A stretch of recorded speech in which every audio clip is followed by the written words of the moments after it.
জয় হিন্দ বন্ধুরা, আমি দীপঙ্কর মন্ডল। আপনারা দেখছেন নবান্ন নিমন্ত্রণ। আপনাদের সবাইকে স্বাগত। বন্ধুরা, দেশের প্রধানমন্ত্রী নরেন্দ্র মোদীর ফ্লাইট বিমান কলকাতা থেকে আসামে রওনা হয়ে গিয়েছে এবং প্রায় ঘন্টাখানেক আগে তিনি উড়ে গিয়েছেন। তিনি নদিয়ার তাহেরপুরের নেতাজি পার্কে একটা জনসভা করার কথা ছিল এবং সেখানে লক্ষাধিক মানুষ জড়ো হয়েছিলেন, কিন্তু ঘন কুয়াশার কারণে কলকাতা থেকে তাহেরপুরের হেলিপ্যাড পর্যন্ত চপার যাওয়ার পরেও তাকে ফিরে আসতে হয়। প্রাকৃতিক দুর্যোগের কারণে, ঘন কুয়াশার কারণে প্রধানমন্ত্রীর চপার তাহেরপুরে নামতে পারেনি।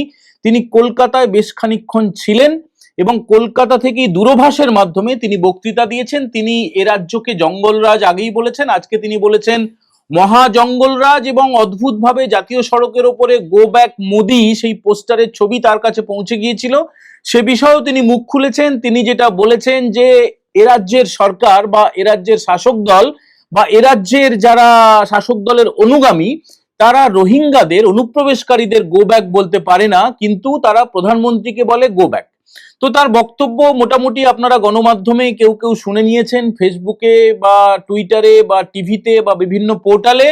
আপনারা যে বিষয়ে অনেকেই হয়তো জানেন না, যে এই যে আজকে তাহিরপুরে জনসভা হওয়ার কথা ছিল, এখানে দুটো সভা মঞ্চ ছিল, একটা সরকারি মঞ্চ এবং একটা বিজেপির পরিবর্তন সংকল্প সভা, যে নামে ইতিমধ্যেই 3টে সভা হয়ে গিয়েছে। এটা 4 নম্বর সভা ছিল। আলিপুরদুয়ারে, দুর্গাপুরে এবং দমদমে এর আগে হয়ে গিয়েছে।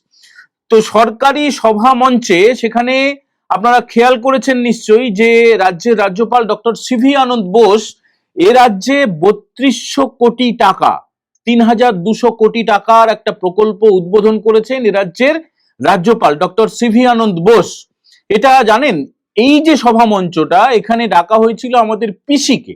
পিসি রাজ্যের মুখ্যমন্ত্রী মমতা বন্দ্যোপাধ্যায়, এবং তিনি যদি থাকতেন তাহলে তিনি এই প্রকল্পের উদ্বোধন করতেন। এই যে উত্তরবঙ্গে যাচ্ছে যে জাতীয় সড়কটি, আপনারা অনেকে ট্রেনের টিকিট না পেলে যারা বাসে করে যান, এবং ওই এলাকার মানুষ যারা, তারা তো জানেনই, নদিয়া, রানাঘাট, তাহেরপুর ওই এলাকায় যারা থাকেন, কৃষ্ণনগর, তো তারা জানেন যে রাস্তার কি অবস্থা। রাস্তাটা বেশ খানিকটা সরু ছিল এবং সেটাকে আরো সম্প্রসারণ করা হবে। তার ফলে উত্তরবঙ্গে যাওয়ার জন্য বা শিলিগুড়ি যাওয়ার জন্য, শিলিগুড়ি থেকে কলকাতায় আসার জন্য অনেকটা সুবিধে হয়ে যাবে, প্রায় 2 ঘন্টা সময় কমে যাবে। এই যে 3200 কোটি টাকার যে প্রকল্প, সেটা উদ্বোধন করতে পারতেন রাজ্যের মুখ্যমন্ত্রী মমতা বন্দ্যোপাধ্যায়, এবং পিসিকে ডাকা হয়েছিল। আমাদের থাম্বনেল দেখে আপনাদের অনেকের কৌতূহল হয়েছে যে হঠাৎ করে নরেন্দ্র মোদীর আজকের এই দিনে আমরা পিসিকে কেন ডাকলেন বা পিসিকে কেন ডাকা হলো, এই ধরনের কথা বলছি। কারণ দেখুন, একটা বাংলায় প্রবাদ আছে না, যে তুমি অধম হইলে আমি উত্তম হইব না কেন।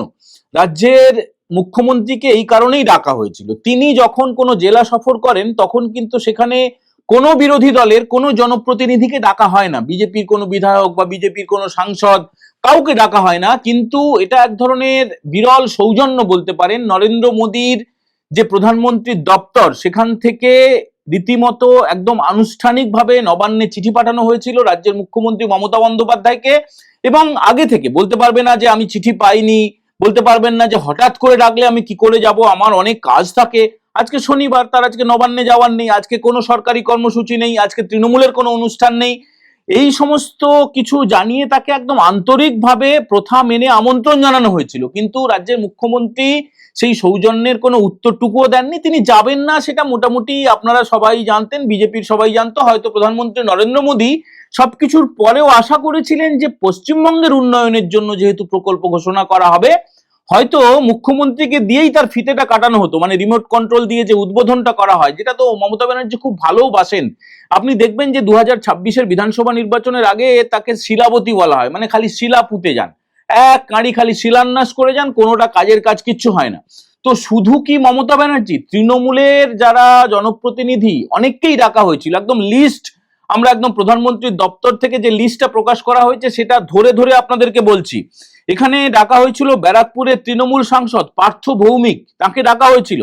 বারাসাতের যিনি তৃণমূলের সাংসদ কাকলি ঘোষ দস্তিদার, তাকে ডাকা হয়েছিল। অবাক হয়ে যাবেন যে বীজপুরের বিধায়ক, কাঁচরাপাড়ার যে বীজপুর, মুকুল রায়ের এলাকা আর কি, সেখানকার যে বিধায়ক সুবোধ অধিকারী, তৃণমূলের বিধায়ক, তাকে ডাকা হয়েছিল। তারপরে শান্তিপুরের বিধায়ক ব্রজ কিশোর গোস্বামী, তাকে ডাকা হয়েছিল। আচ্ছা, এখানেই শেষ নয়, রানাঘাট দক্ষিণের তৃণমূল বিধায়ক, আগে তিনি বিজেপিতেই ছিলেন, মুকুটমণি অধিকারী, তাকেও ডাকা হয়েছিল।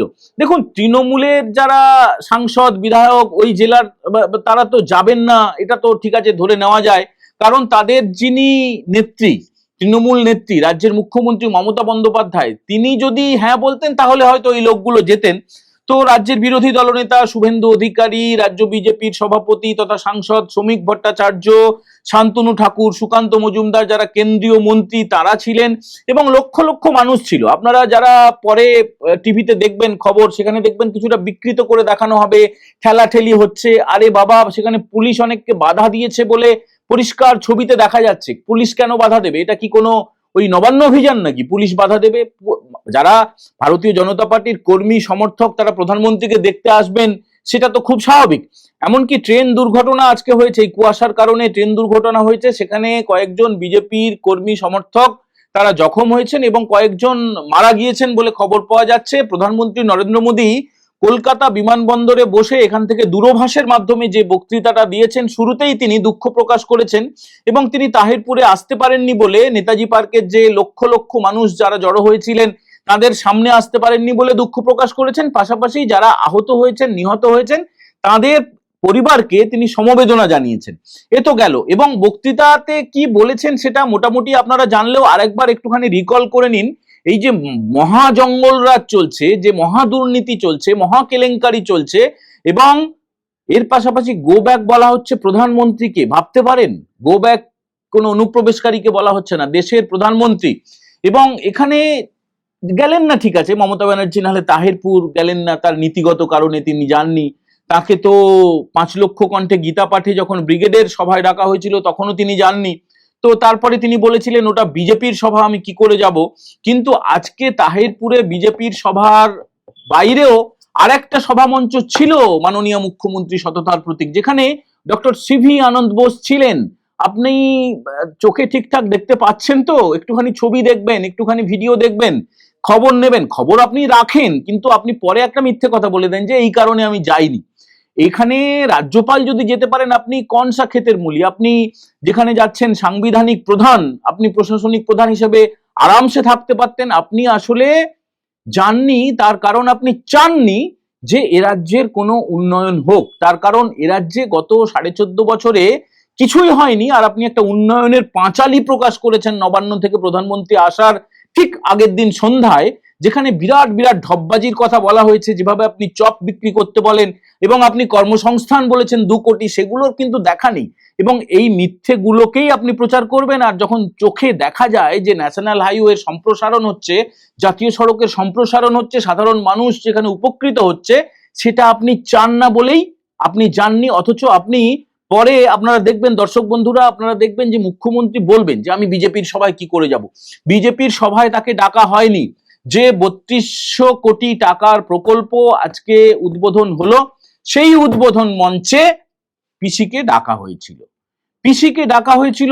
পিসি যে শুধু তাহিরপুরে যাননি তাই নয়, দেশের প্রধানমন্ত্রী তার চপার গিয়ে ফিরে এলো ঘন কুয়াশার কারণে। প্রথমে তিনি কলকাতায় অবতরণ করলেন, তারপরে কলকাতা থেকে চপার রওনা হলো তাহিরপুরের উদ্দেশ্যে। তাহিরপুরের আকাশে চক্কর কেটে অনেক চেষ্টা করার পরেও প্রাকৃতিক কারণে একদম দৃশ্যমানতা এতটাই কমে গিয়েছিল, সেখানে অবতরণ না করে আবার প্রধানমন্ত্রী ফিরে এলেন কলকাতায়, কলকাতা বিমানবন্দরে। তখনও পর্যন্ত এমন অসংবেদনশীল, এমন নির্লজ্জ বেহায়া মুখ্যমন্ত্রী দেখুন, তিনি রীতি নীতি, সাংবিধানিক কাঠামো, প্রোটোকল কিচ্ছু মানেন না। তিনি শুরুতে যাননি, তাও মানা গেল। চন্দ্রিমা ভট্টাচার্যকে পাঠিয়েছিলেন রিসিভ করার জন্য। একদিকে তৃণমূলের, তিনি তো মন্ত্রী চন্দ্রিমা ভট্টাচার্য, তিনি যাচ্ছেন প্রধানমন্ত্রীকে রিসিভ করার জন্য। আবার মাঝপথে প্রধানমন্ত্রী যাতে চোখে পড়ে go back Modi slogan, go back মোদির পোস্টার। তো আবার যখন প্রধানমন্ত্রী ফিরে এলেন, তখন তো তিনি জানতেন মুখ্যমন্ত্রী জানবেন না, এটা হতে পারেন না। এটা একদম প্রোটোকল যে জানানো হয়। যে রাজ্যে প্রধানমন্ত্রী যাবেন সেখানকার প্রশাসনিক প্রধান, প্রশাসনিক কর্ত্রী, সেখানকার চিফ সেক্রেটারি, সেখানকার ডিজি, সেখানকার মুখ্যমন্ত্রী, তারা অবশ্যই জানবেন, এবং জানানো হয়েও ছিল। এরপরেও কিন্তু পিসি একবারের জন্য তার, কারণ সৌজন্যের তিনি ধার ধারেন না, সৌজন্যের তিনি ধারই ধারেন না, তিনি অধম। কিন্তু প্রধানমন্ত্রীর যেটা বক্তব্য, প্রধানমন্ত্রীর যেটা ইন্টেনশন, যে আমাকে গালি দিন, বিজেপিকে গালি দিন, কিন্তু রাজ্যের মানুষের উন্নয়নটা তো করুন। আজকে তিনি সেটা তাহিরপুর থেকে বলেছেন। আর পিসি দ্বিতীয়বার যখন আবার প্রধানমন্ত্রী ফিরে এলেন, তিনি যাননি, দ্বিতীয়বার আবার চন্দ্রিমা ভট্টাচার্যকে তিনি পাঠিয়েছিলেন। তো চন্দ্রিমা দেবীর সঙ্গে প্রধানমন্ত্রীর দেখা টাকা হয়নি, কিছু হয়নি, কথাও হয়নি। তিনি হয়তো কোথাও আশা করেছিলেন যে মিনিমাম সৌজন্য, মিনিমাম একটা ভদ্রতা এখনো পর্যন্ত হয়তো অবশিষ্ট আছে, কিন্তু কোনো ভদ্রতার রেশটুকু দেখা যায়নি এ রাজ্যের মুখ্যমন্ত্রী মমতা বন্দ্যোপাধ্যায়ের মধ্যে, এ রাজ্যের তৃণমূল নেত্রীর মধ্যে। উল্টে প্রধানমন্ত্রী চলে যাওয়ার পরে তৃণমূলের যারা একদম মানে কি বলবো একদম চামচা বেলচা খুব ছোট ছোট ছোট ছোট যারা নেতা, তারা হই হই হই হই করে ভৌ ভৌ করে বলতে শুরু করলো, আর টিভি চ্যানেলগুলো সেগুলো দেখাতেও শুরু করলো প্রধানমন্ত্রীর কাউন্টার কারা করছে এবং সেগুলো কারা দেখাচ্ছে। অদ্ভুত, মানে অবাক লাগে। তৃণমূল কংগ্রেসের তরফে তাদের যে ফেসবুক পেজ, তাদের যে ওয়েবসাইট, সেখানে প্রকাশ করা হয়েছে যে বিজ্ঞাপন, যেটা প্রকাশ করা হয়েছে আজকে ৩২০০ কোটি টাকার বিজ্ঞাপন, সেই বিজ্ঞাপনটায় প্রচুর বানান ভুল আছে। তো বানান ভুল আছে সেটাও প্রধানমন্ত্রীর দোষ? বানানটা যে সংবাদপত্রে ছাপা হয়েছে তাদের কি একবারও দায়িত্ব ছিল না যে বানানটা ভুল আছে? সেইটা দিয়ে চেষ্টা করছে যে দেখো দেখো এরা বানান জানে না। এই কয়েকদিন আগেই তো পিসি আপনার মন্ত্রিসভার সদস্য আরুপ বিশ্বাস তো যে চিঠিটা লিখেছিল সেখানে বানানগুলো দেখেছেন? কি মন্ত্রী কি সব লিখেছে, মানে অশিক্ষিত অপদার্থ এরকম হয়? আমার না অবাক লাগে। একটা মাধ্যমিক পাস লোকেরও একটা প্রাথমিক মানে স্কুল ফাইনাল পাস দরকার নেই, একদম প্রাইমারি পাস 4 পাসের ছেলেমেয়েরাও তারাও না এই বানানগুলো ঠিকঠাক করে লেখে, তারা লিখতে জানে। আসলে যেহেতু গর্ধব লোকগুলোকে কিছু নেওয়া হয়েছে, টাকার বিনিময়ে শিক্ষক করে দেওয়া হয়েছে, এবং সেই গর্ধবগুলো যে শিক্ষা দিচ্ছে ছেলে মেয়েদেরকে, সেই রকম হয়ে গেছে গোটা রাজ্যের এই তৃণমূলের লোকজন। তারা শুধু টাকা টাকা টাকা, কাটমানি কাটমানি ছাড়া আর কিছু বোঝে না। তো সেই ভুলটা নিয়ে খুব এখন আমার কাছে হোয়াটসঅ্যাপে বেশ কয়েকজন পাঠিয়েছে। তৃণমূলের ওয়েবসাইটে প্রকাশ হয়েছে, সে তো হয়েইছে। এবং দেখুন ৩২০০ কোটি টাকার দুটো জাতীয় সড়ক প্রকল্প ছিল, এবং একটা হচ্ছে উত্তর ২৪ পরগনা জেলার ১২ নম্বর জাতীয় সড়ক, মানে আগে যেটা ৩৪ নম্বর ছিল, সেই জাতীয় সড়কে 17.17 কিলোমিটার বারাসাত বড় জাগুলি অংশে সেটা হচ্ছে 4 লেন হবে। এর পাশাপাশি হবে যেটা যে পুরনো ৩৪ নম্বর জাতীয় সড়ক আগে যেটা ছিল, এখনকার ১২ নম্বর জাতীয় সড়ক, সেটা ৪৮.৫ কিলোমিটার, মানে ৪.৫ কিলোমিটার থেকে ১১৫.২ কিলোমিটার দৈর্ঘ্য পর্যন্ত বড় জাগুলি থেকে কৃষ্ণনগর।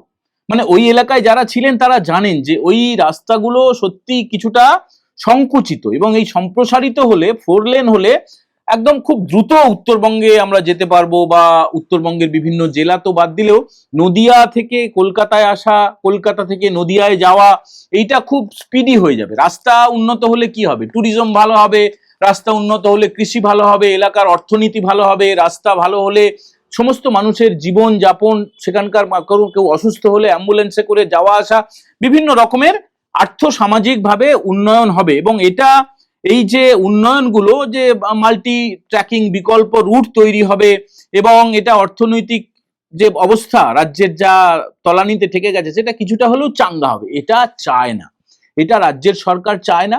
এবং এই কারণেই এই যে যাদেরকে আজ ডাকা হলো, তৃণমূলের যারা সাংসদ, তৃণমূলের যারা বিধায়ক, যে চরম সৌজন্য দেখালেন, যে বেনজির সৌজন্য দেখালেন দেশের প্রধানমন্ত্রী নরেন্দ্র মোদী, সেখানে এ রাজ্যের শাসক দলের যারা জনপ্রতিনিধি এবং যিনি মুখ্যমন্ত্রী আমাদের পিসি, সেই পিসি কোনো সাড়া দিলেন না। বন্ধুরা, আপনারা কিভাবে দেখছেন পিসির এই সাড়া দেওয়া না দেওয়া এবং তার এই চূড়ান্ত অসৌজন্য?